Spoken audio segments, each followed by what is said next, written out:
Well, good morning or good afternoon, wherever you're at, however it is. Thank you for being a part of Talking Stand Firm. And it's just me today. I know, unfortunately, just me.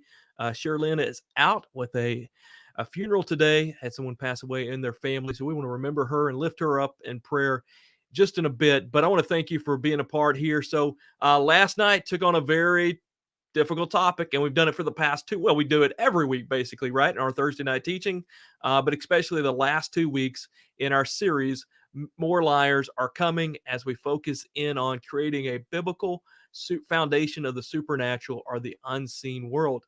And so, right out of the get go, what I'd like to hear from you.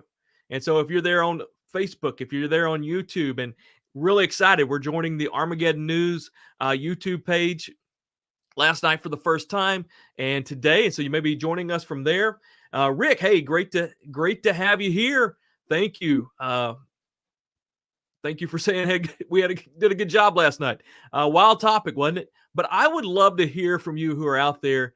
So I laid out what at least my quote biblical foundation would have been, really up until the last 2 or 3 years of the supernatural. And that was that before creation, Satan rebelled, was cast out of heaven, and he is on earth wreaking havoc and deceives Adam and Eve. He has this army of fallen angels that he took 1/3 with him, and those fallen angels are synonymous with the what we would call demons, and they're out to get us. And that was it. I mean, that was my view, and I felt like, of the bad side, and then of course the good side, that God also had angels as well that was working on his behalf. That served as my theology, my philosophy, my foundation of the supernatural. And 3 years ago, really before that, maybe about 4 years ago, began with one question that we dealt with a couple weeks ago: Are fallen angels and demons the same? And that took me on a journey. And so we'll be talking about that journey a bit today.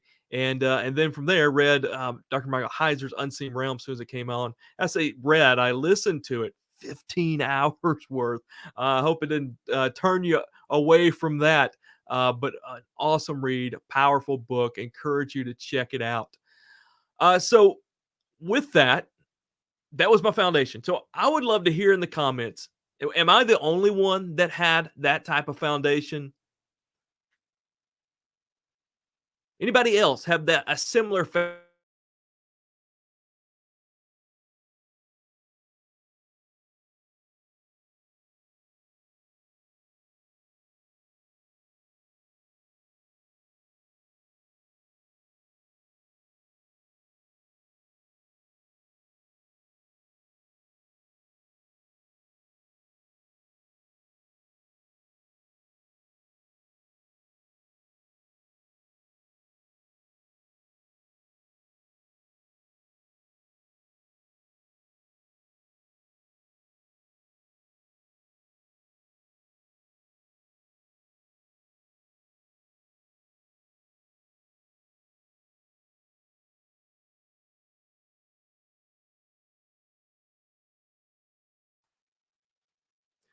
Okay, wow, that was great. So yeah, I dropped out. Paula, thank you.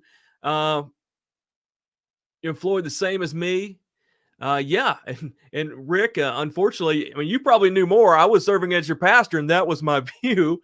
Paula Floyd, thank you. Anybody else out there? Would that be the default mode that we would have? And I may keep dropping out. I hope I don't. Cherrylynn's not here to bail me out with that. So we're going to do the best we can today. So I want to get in here and I want to pray for Cherrilynn and her family, who's always here. She's always here with me, helping the show flow, and lift her up in prayer. And so it gives you time to think through, what is your default? What was your base foundation of the supernatural? Father, I thank you for this opportunity just to hop on and connect with people from around the world. Lord, people who are seeking the truth of what your word says. And Lord, I hope today could be used to prepare uh, all of us for the challenges we'll face today, those tomorrow, and those in the future. Father, I pray that you help give us a solid foundation of the supernatural. Father, I lift Cheryl Lynn and her family up as they go through this time of loss. Father, I pray today, give them just an extra dose of strength and encouragement in you as they're gathered for this funeral. Father, we love you and thank you for this opportunity. In Jesus' name I pray. Amen. So again, great. Thank you for joining us. And so last night we did our second session. More liars are coming, where we dealt with two, what I believe, just bizarre passages in Scripture. Deuteronomy 32, 7-9, uh, is the one I believe that ties those two together. But the bizarre one's Daniel 10, where we read about the prince, the prince of Persia, that Daniel has prayed to God. God has sent a messenger, and that messenger is held up by this angelic, divine prince of Persia. Then we read about this prince of Javan, also, that is behind the scenes. And it's so strange because you're just reading along, tracking along. Daniel's weird enough, right? And it's just like the veneer is peeled back, and you just see the workings behind the scenes, which is phenomenal. It's just always, and I say always, I mean, it's really just haven't been that too long that you just realize, hey, that's there. And so through that, just really challenged me. Another just bizarre one in Psalm 82, where it talks about this divine council, and you have God, the Most High God, Elohim, and it says he meets at the divine council to talk to the Elohim, and he seems to address them on how they have dealt with the nations, and he tells them, because of their treachery towards the nations, their misuse of the nations, that they will be punished and they will face death like any normal prince. Bizarre in of itself. But as mentioned, Deuteronomy 32, 7-9 seems to explain what is being said in Psalm 82, and explains what we run across in Daniel 10. And that is, at the Tower of Babel event, yes, we have the straightforward reading. Says God came down, brought confusion, brought these different languages, and then separated people, put them in nations. A list of those nations actually given before the Tower of Babel incident in Scripture in Genesis 10. Deuteronomy 32 says at that time he says he gave the nations their inheritance. And basically, I think we can think back to that prodigal son story, as the son asked for his inheritance early. He asked for what he wanted, and it was given to him, and he went out and squandered that. So God gave each nation that he developed, that he created the boundaries for, gave them each one to each of these on this divine council. I call them prince angels. Remember, it shared, we have a book coming out, The World We Cannot See, for kids. And we've had to wrestle with how do we try to talk about this in a manner kids can understand. And so the name we came up with, Prince Angels. But if you're here last night, angels is not the best word for that. And so Deuteronomy 32, that he gave the nations to them, which opens a whole can of worms, right? With that. So that's one instance, I think, that should help form our foundation. And so keep that in mind. But then the previous week, we talked about another event. We read just a snippet of it, Genesis 6, 1-4. And this is the oath that happened at Mount Hermon. David, great to see you on. Thanks for joining us. So we have that event, which I think really should shape a lot of definitely our understanding of angels, fallen angels, and demons. So those two events we've covered. We've opened a can for a lot of talk of a lot of things. And so if you would ask your questions, we do have a few questions from last night, several comments from last night. Not all of them are questions. That happens, right? So want to dive into that. So any questions you have along those lines, and I think one big question we ought to ask is, how does this factor into the end times? Because that's what we're doing, right? We're looking at how can we prepare to stand firm. Therefore, what are the challenges that we are going to face? And I think that's a very valid topic. And someone reached out to me after last week's Talking Stand Firm, which I greatly appreciated, and had a conversation. One thing they shared with me is it's rare to find someone who is talking about an Islamic Antichrist and focused in on this revival of the Ottoman Empire and spending a lot of time with that, also talking about This instance in Genesis 6, the sons of God in this instance, and both of those being factors. I think number one, the Islamic Antichrist, the revival of this Ottoman Empire. Number one, that's the biggest factor, but there is this factor of the sons, possibly the return of the days of Noah, as some would refer to it. And I appreciated that because I think it's a very good thing in the focus of talking about the Islamic Antichrist and really turning attention to the Middle East. One of the things that, hey, Cheryl Lynn joining us. Great. Thank you. Good to have you here. Everybody say hello to Cheryl Lynn. She needs to be here saving the day, doesn't she? But we'll let you have this day off. So, Cheryl Lynn, thank you for saying hi. We're missing you. So, with that, I think one of the things that is vital that's happening with this focus on the Antichrist identity and is really bringing us down to earth, because a lot of times when we talk about the end times, we just jump to these wild things, and definitely there is some aspect of wild things, but it's going to be very real in a real context. And I think that's very important. But at the same time, even though it's in a real context, we can't do what so many are doing anyway, and that's disconnecting and disallowing the supernatural aspect of that. So again, I'd love to hear from you. Anybody else? Paula Floyd, thank you for jumping in and sharing that. Hey, Jake, you're not alone in that default mode of that. And so as we talked about that, that question of that, okay, did Satan, was he cast down? Yeah. Well, he was or is, right? I mean, it's definitely clear. We see this in Isaiah, is Isaiah 14, Ezekiel 28. We see it Luke 10, Jesus speaking of this. So when did this happen? And I'll just tell you, it's something that I want to dive into. I think that's really something I need to focus on here soon. The study this right now and this week is focusing on the return, because next Thursday we'll talk about the return. I'm hoping to dig into Joel Richardson's new book, From Sinai to Zion, which is very phenomenal. I don't know how much of that we'll get into that session. I do hope down the road to prepare some sessions just on that. Phenomenal. If you've not seen that, I think it's just available on Kindle as an ebook, but I encourage you to get that book. I've heard him teach on it a few times and walk through it. It's something that's very apparent in Scripture. Somehow we just miss it when we read through it. So we've got this really earthy return that's going to happen, but there is this element of the supernatural. So Jim, you got a question for us? Do you believe the Kurds, Medes, will have to align or join Iran, Persia, before Turkey crushes them both, as Daniel 8 says? I believe this will happen in the next year. Jim, thanks again, grounding us here as we're talking about these wild things of the supernatural. So Daniel 8, which we spent time in a previous conference called End Times Collision Course, walking through that this is the next thing prophetically.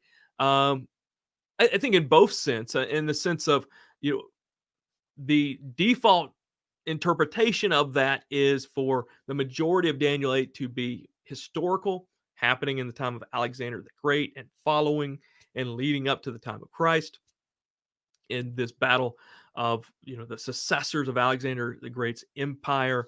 I think that is true, that in a sense it does talk about that. And so, but the default mode is at the very end, it turns and talks about the little horn, referring to the Antichrist.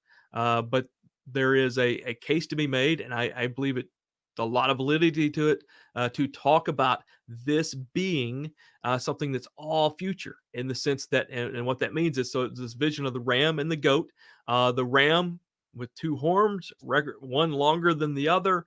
It rises up, spreads out his power, and uh, raises power there in the Middle East. We understand that ram represents Persia, which is also Iran, which today we would call Iran. Not too long ago, they would call Persia, and you could be in the land today, and they're going to refer to it some as Persia.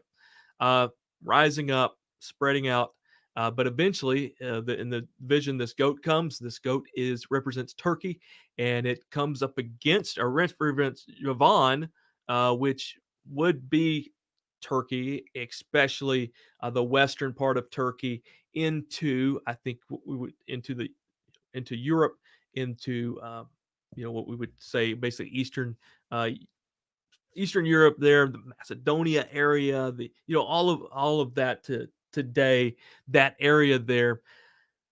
Nations have changed so much. I'll be probably out of tune to say what they actually are, but been a lot of conflict in that area for years. The Balkans, and that area. So that comes out of there, comes out of especially Turkey, comes up against, defeats Iran. So Turkey and Iran, Iran is defeated. Then this in the vision, this big horn is broken in half, and it divides into four, and then eventually out of that four rises the little horn. And so what we understand, if all that's future, that Persia's going to ride up. I mean, Iran's going to rise. It's going to spread out. And so, but the two horns are represented there. You have the Medes, which we believe that the Medes could be the Kurds today, which is very fascinating. And then Turkey would come up against them. And so the question is, do you believe that the Medes have to align with Iran for this to be the case? Again, I'm not the expert on Daniel 8. My good friend Christopher Manti, I believe, really is one of the experts on it. He says yes. He says that he leans definitely hard on that it would be necessary for the Kurds to fill that out.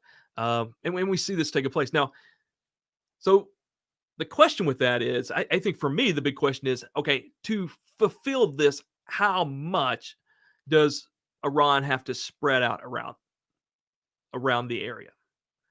Yeah, I think that's the case, and we're at a very big disadvantage. Even though we know some of the news, we don't know exactly what's going on there in the Middle East. Ministries that connected with and follow in the Middle East say this has been going on. That there's proxies of Iran all over the place, in Syria. I mean, basically, de facto, Iran runs Iraq. And so they would say this is happening, and not necessarily by force, even though it would be reinforced by the possibility of force. So, I think the big question is, has that happened enough?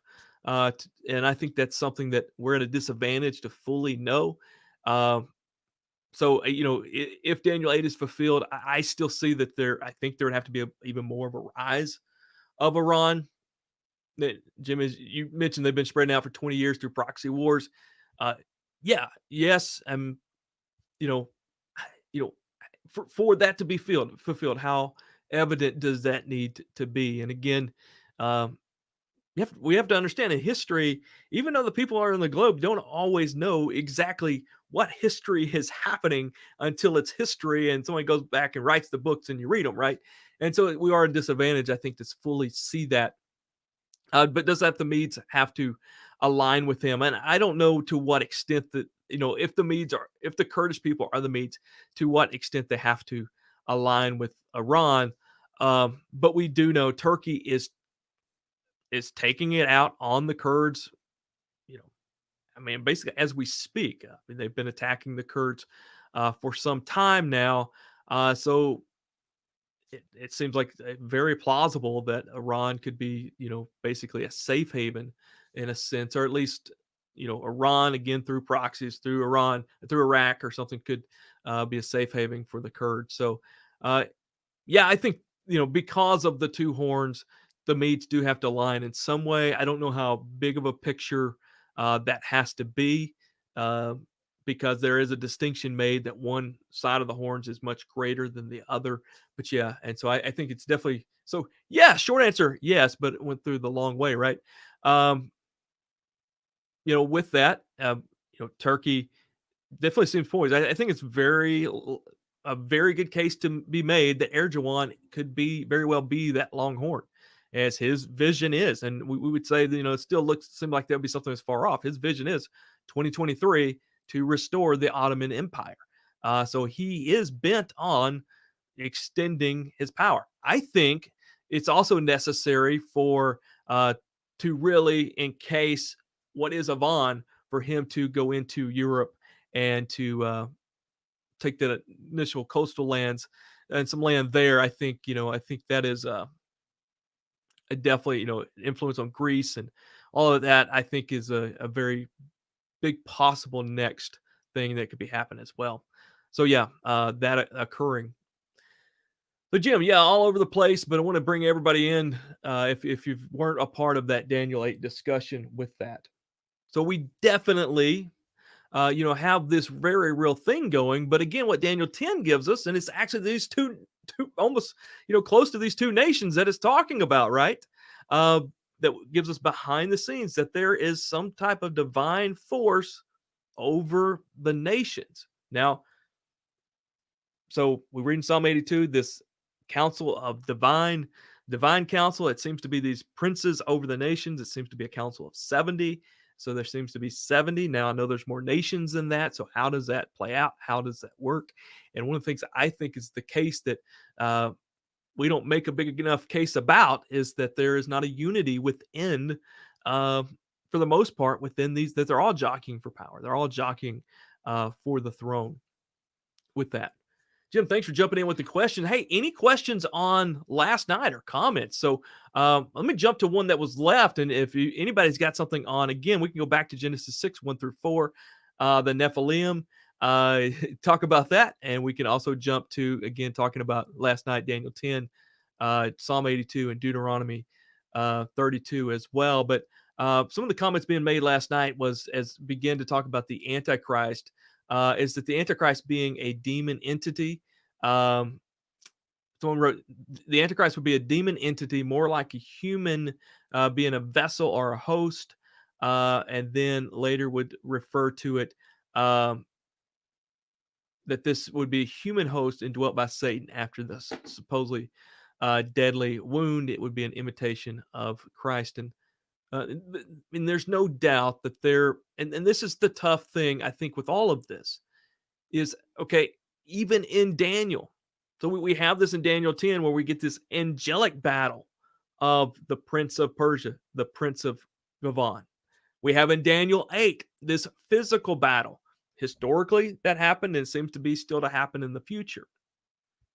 And it's very hard. Where do you draw the line with that? Right? We go back to the same thing with Pharaoh. We read Pharaoh hardened his heart. God hardened his heart, right? Where do we draw that line of where that is all happening out of? And I think that's going to be the case with the Antichrist. I wish I had passages before me, but we do know, we get this sense that it is Satan working through the Antichrist, and I believe working through him in a way that hasn't been. Is that full possession? I don't know if we can biblically completely go that far. But I also don't want us to discount the human aspect of this either. We've seen many cases of this type of person, right? We saw it in Haman. We saw it in Hitler, uh, saw it in Stalin. I mean, we've seen it in this case.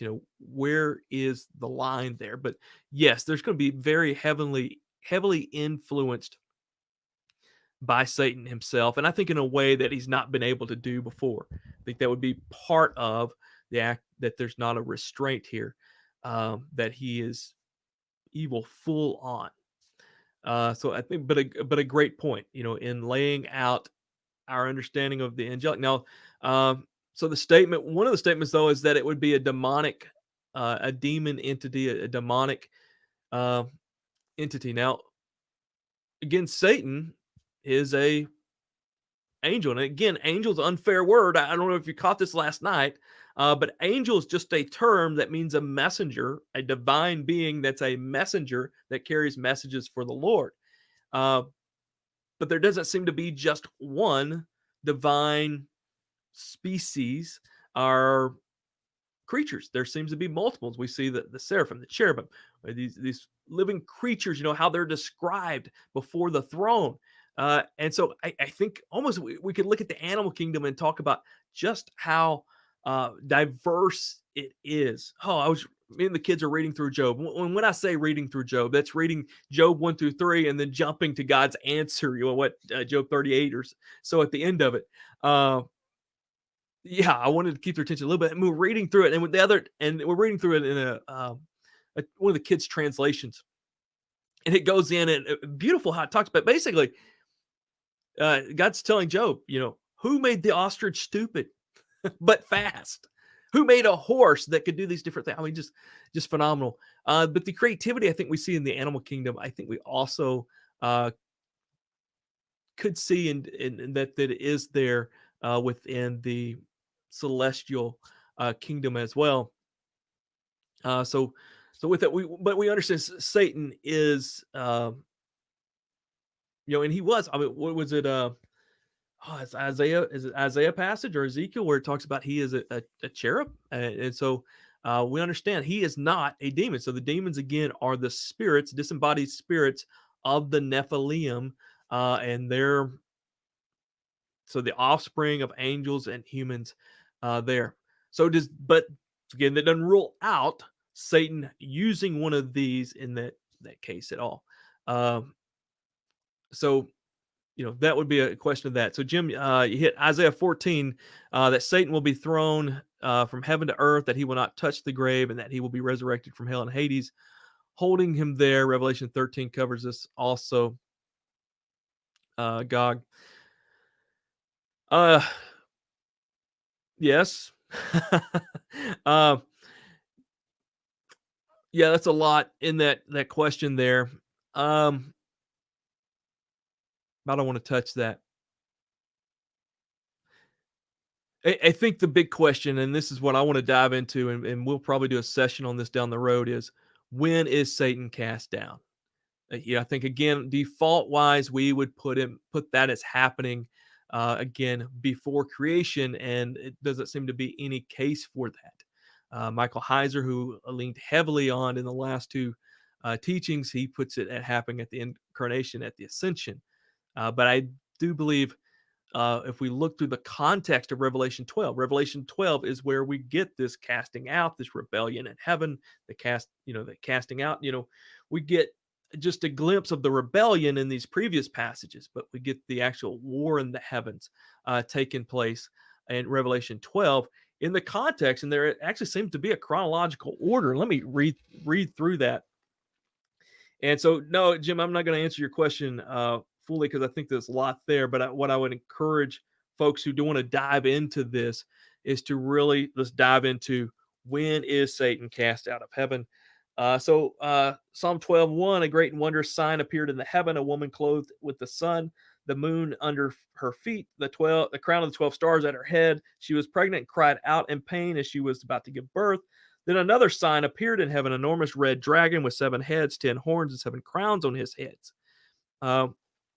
which is what we see later on, Revelation 17, as the beast, representing the Antichrist's empire, that final empire. His tail swept a third of the stars out of the sky and flung them to the earth. The dragon stood in front of the woman who was about to give birth, so that he might devour her child the moment it was born. She gave birth to a son, a male child, who will rule all the nations with an iron scepter, and her child was to snatch up God and to his throne. The woman fled into the desert to a place prepared for her by God, where she might be taken care of for 1,260 days. And there was war in heaven. Michael and his angels fought against the dragon, and the dragon and his angels fought back, but he was not strong enough, and they lost their place in heaven. The great dragon was hurled down, the ancient serpent called the devil or Satan, who leads the world astray. He has hurled to the earth, and his angels with him. And jump down to verse 12. It says, but woe to the earth and to the sea, because the devil has gone down to you. He is filled with fury, because he knows his time is short. When the dragon saw that he had been hurled down to the earth, he pursued the woman who had given birth to the male child. And the woman was given 2 wings as an eagle, as she may fly to a place prepared for her. So I think I knew that was coming, Jim. That statement. Oh, you did that before I read that. Okay. So here the chronological order here. I mean, we do have Satan pursuing the child. The child is Jesus. The woman, Israel. He definitely pursues them. And so there is an act where he is able to pursue, but he seems to always have been able to pursue, to be that adversary. But we see him in Job, which I think is also another case, which Michael Heiser makes a very interesting case about what we read in the book of Job. but it seems he also has still access to the Lord. Satan has his own angels. He has some who follow him as well. But when is he cast down? But it says when he is hurled down, that's when the woman is able to take flight. This really seems to be the Great Tribulation. We see both contexts here. It's when she is into the wilderness, and then that happens. And the same context here is she's taken away to the desert, to this place prepared for her. So I think a case is to be made for this being the latter days, even more so maybe than the incarnation. But I really have not had a strength necessarily to answer that. And so, and Jim said, he comes back as this beast of the sea, beast of the earth, which as we just read there in verse 12, therefore rejoice in the heavens and you dwell in them, woe to the earth and sea. And then you jump over to what we just read in the next passage, the beast of the sea and beast of the earth. Again, something to definitely check out there. Which definitely, I mean, so think about that. If this has not happened, and this is going to happen, and the trigger of the Great Tribulation, which language seems to be pointing to that. If that's the case, we ain't seen nothing yet, right? We haven't seen nothing yet. Jim, thanks for the questions. I think that's an interesting point to look at and to understand. I think a very difficult, and it's one of the things I think really having to use a scalpel to dissect the physical realm and the spiritual realm is a difficult one.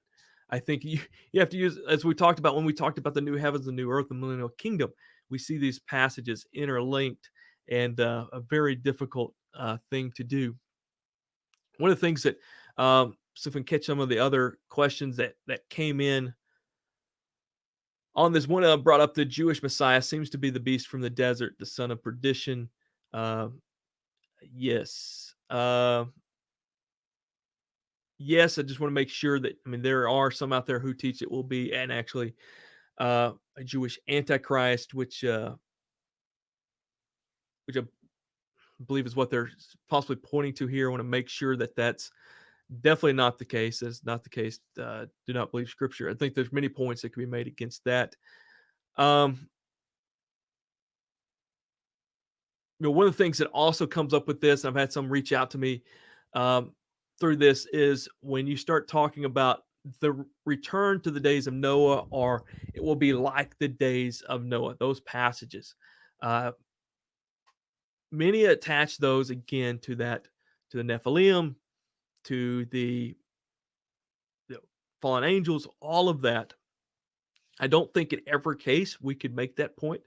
I think there's some cases where it's very clear that it's just talking about the timing and the speed at which the end comes, and how unprepared everybody is, as it was with the flood. But I do think there likely is something to this aspect of like the days of Noah. Well, what all does that entail? Again, what was the days of Noah? Well, we have in that time period is when the rebellion at Mount Hermon, where we have the Nephilim being born, and part of their punishment. This was something I was just thinking through yesterday. We find in the book of Noah. Aloha, thank you, great to see you on. That we see in the book of Enoch, as it talks about, gives more detail, and it calls for there actually being a civil war. So part of the punishment of these angels who rebelled is they would watch their beloved, their children, basically kill one another. And so the idea is that this first generation of giants, the full extent of the Nephilim, that they would basically kill each other off in a civil war, which fits in with mythology, the Clash of the Titans. And so many would attack, and then you would have this arriving of the further generations arriving to power and esteem at that time period, and continuing on until the flood. And then at that time they're killed, and their spirits becoming the demons. And again, if that's the case, how much that matches, many would attach that first generation Nephilim to the Titans, this Clash of the Titans, this rising up the Olympians, all of that seems to match what happened here. But so anyway, with that, a lot of times when we talk about the return of the days of Noah, that begins to jump into the technology aspect, right? Many people will talk about, the cloning or, I don't even know the right words because I'm not really I'm not in that camp, but the transhuman AI, all these things basically corrupting flesh with technology and science. Uh, is that the case? Well, we definitely see some of that happening, right? I mean, that's definitely, you know, something that is happening. Is that related? I don't know. I don't know how far we can take that. I think this is a very, very careful. That's why I think the anchor that we need to hold on to is say there's going to be a very real human aspect. And there was a human aspect before the flood. Yes, this flesh was corrupted. And yes, that was huge. And yes, that, really reinforced the idolatry, really reinforced the sin. But the fact was, mankind, the creation, this aspect of the creation of God was sinful. They did sin. Therefore, the punishment was due to their sin as well. And I think that's something we can't miss here. Even coming in the last days, there very well could be this aspect. We know it's going to be an aspect of the supernatural. It could be even more so than I'm giving it credit for. But at the same time, man is not off the hook. There's still a very earthy aspect. But one thing, so I had this conversation with someone just the other day. They're reaching out, said, Jake, you taught on this. Does that mean it's going to be again this, cyborgs, transhuman, all whatever these things might be, and is it 5G? Whatever it is. My point of that would be is when we read about the events of the birth pains, the earthquakes, the wars, all of that stuff, beginning of the birth pains that's leading up to the Great Tribulation. When we read about the seals, the trumpets, all those, those things that are going to occur, how much tech.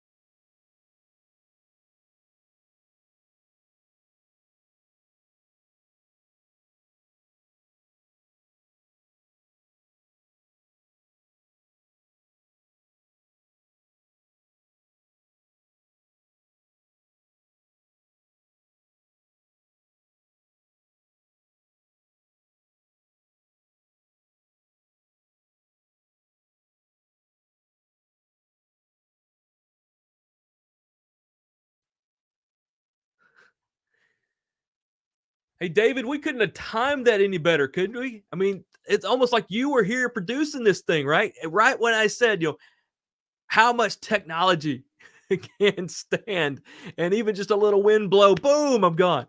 But yeah, I mean, how much, does our technology even hold up now? And again, I mean, we're not, I remember uh, elementary school, so late '80s, early '90s for me, and we're reading. We get these weekly reader things, and I remember that year by year 2000, we're gonna have flying cars and all this stuff we're reading. Well, we're 20 years past that. Yeah, that's some unbelievable technology, but still, just how still real are we, right? And so I think that, a lot of our speculation and our what we talk about the end always involves this wild technology. I think we have to be really realistic. Some of these events happen. How much is that going to last? Noah writes, "What leads you, the flesh or the spirit? Is your identity in the world or is from above the world? Not many truly give their lives to the Lord. They live their life and try to add Him in." Noah, great point. And that's what all this boils down to, right? I mean, yeah, it's interesting to know these things, but it all comes down to: do we know Christ? Are we following Him? And I think one of the things that we're doing with through stand firm. Our number one thing is we want to help all of us prepare for the challenges ahead. We believe there's 6 steps, 6 stand firm steps, spiritual prepper steps. And number one, that being is warning. So we say the 5 W's plus H, the warning, that we need to heed the warnings. 2 and 3 go together, walking in the Spirit, being in the Word. Number 4 is the whole story. We'll come back to that. 5 is working, is being about our mission as followers of Christ, and 6 is have faith, that H. But that whole story aspect, and we think we're really focused in, especially we're doing this with Stand Firm Kids, the 5 areas in which we're not telling the whole story. Number one, what we're doing here, we're talking about the end times. We're talking about I think, the story of Israel and our relationship with Israel today as even a Gentile church, Gentile believers. The other, the supernatural, which we're talking about as well. And the other, spiritual warfare. But I think the other one, and it's probably the most important, is we treat Christianity. And Noah, this is what you pointed to, is that we treat Christianity as something that we get us add into our life. No, I mean, Jesus, this, what he called us to do was to follow him. His invitation was always just follow me. And I think we don't make it, this wholehearted following. And that's why I always like to go back and talk about the persecuted church.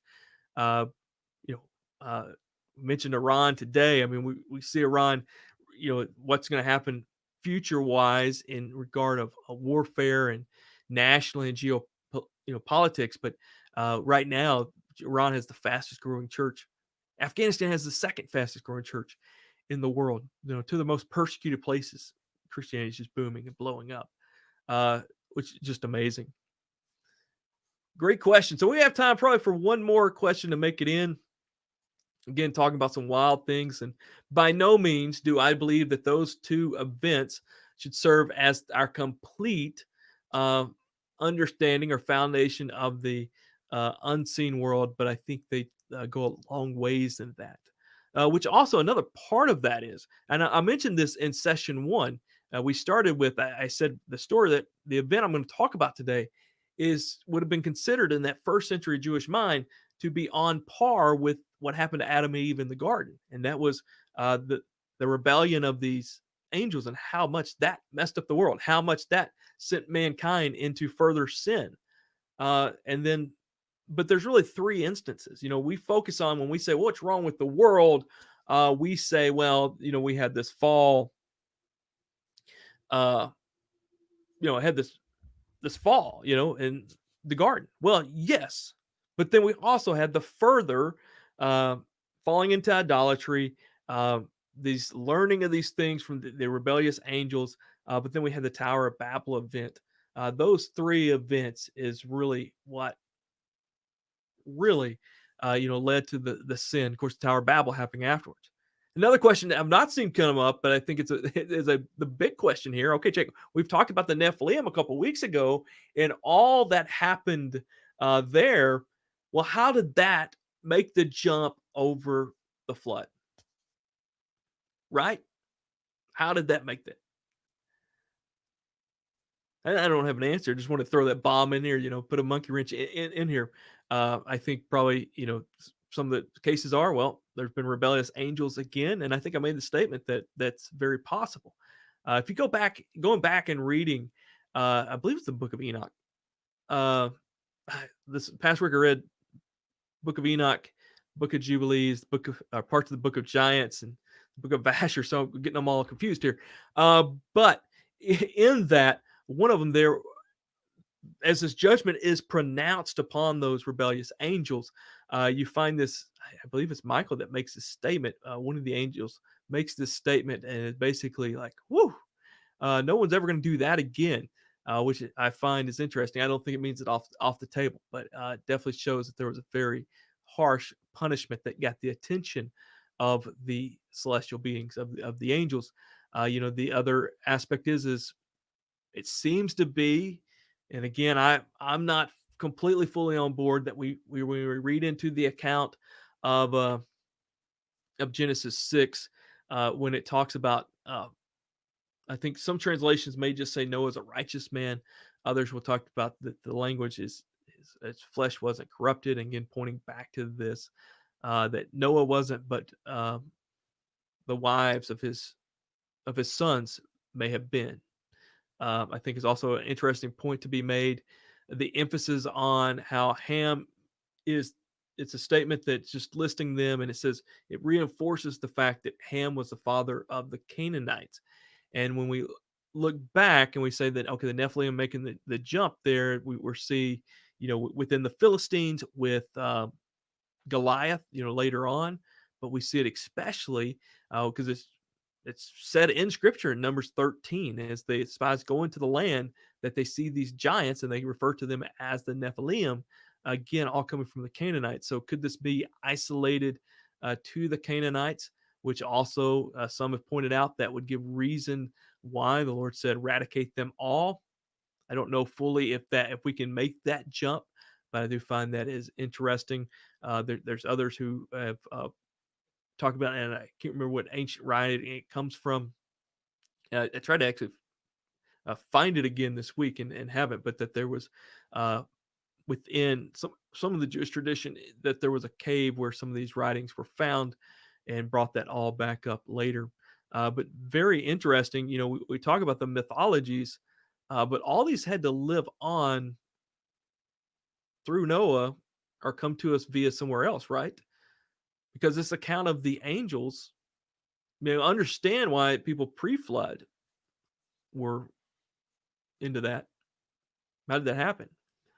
And at one point, we also pointed out last night. So when we talk about, I believe Genesis 6 lays the foundation for all the mythologies of all these civilizations to at least have a solid foothold to a credible event. But again, with all of them, they seem to have their major deity or deities are all unique to their culture, which is really fascinating. Why could that be? I think that goes back to Deuteronomy 32, 7 through 9. And so that you had these prince angels, these lesser gods, small g, over each of these nations. And therefore, somewhere along the way, they used their responsibility given to God. I do not believe they were given necessarily completely as a punishment.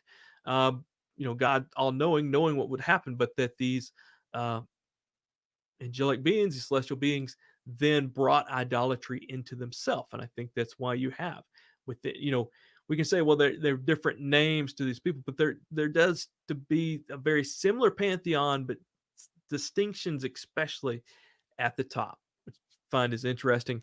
I know he said understanding was given to his disciples, to others it was given in parables. The cost to be a disciple of Christ is everything. Absolutely, great point.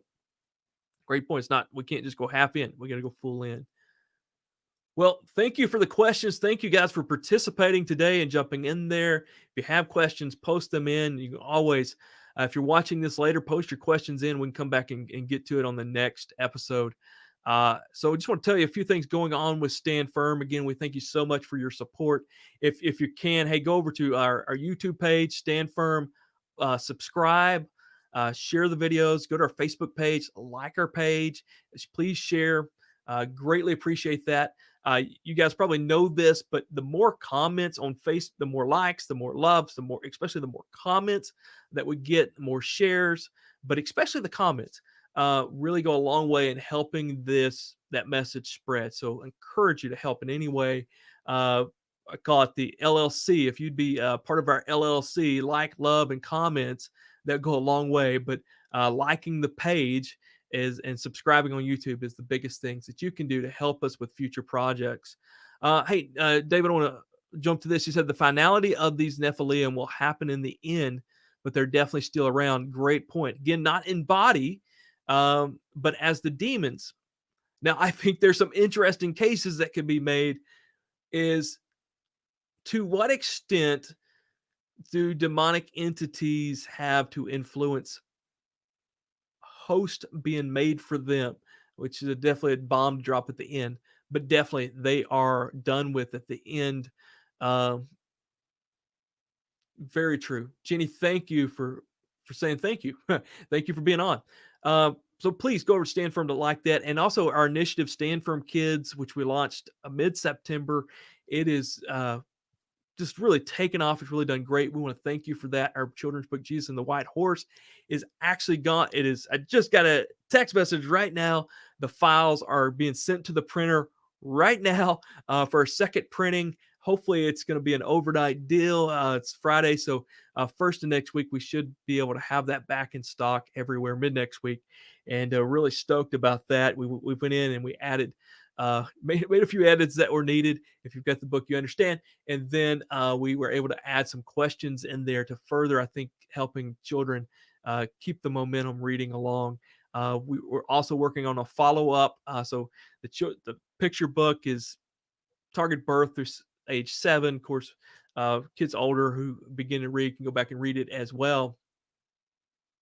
Um, so you, but we're working on a next one. It's a chapter book for kids and a youth Bible study that will be released together here soon. So we're really excited about that. So next week in our teaching, we will do our last session. Now we'll be creating more our last conference. We'll be creating more conferences down the road. One of them I want to do is on Joel Richardson's new book, again, from Sinai to Zion. But we call it's the return and the rapture. We start with the return. Yes, the rapture, the resurrection is going to happen at least momentarily before the return, if not more, right? It's going to happen before the return. But so much we give all the credit to the rapture when the focus should be on the return, because the return is the blessed hope. So we'll talk a bit about the return, the touching down of Jesus, and then the next week we'll talk about the rapture, the resurrection. And then what we're going to do is we're going to go through, I think there are 9 or 10 conferences that we've done. We're going to start at the beginning, and some of them we're going to re-record, some of them we're going to re-edit, some of them we're just going to add more materials to, and be re-releasing them every Thursday night, and then talking about them here. And we've got some great guests who'll be coming on as well. But thank you. And so, Jenny, that was your question. Was that about the Nephilim being dealt with, being done with? Yes. And very, I think, interesting point is to go back to is at what point does that take place? We know it's at the end, would seemingly be before the millennial kingdom. Interesting thought there. But I think also we could, right before the return. Hey, we'll take that one. Going back to the rapture. So we opened enough cans today. Let's go ahead. Let's debate the rapture here, right? Thanks for the comment. So tune in next Thursday night. We will be talking return and then following it up with the rapture. And but always, we'd love to get back in this discussion as well. So thank you for being a part of Stand Firm. Thank you for talking Stand Firm today. And I hope, if you will, hey, join the LLC, like, love, give us a comment, or subscribe to us on YouTube. Thanks for being here. Have a great week.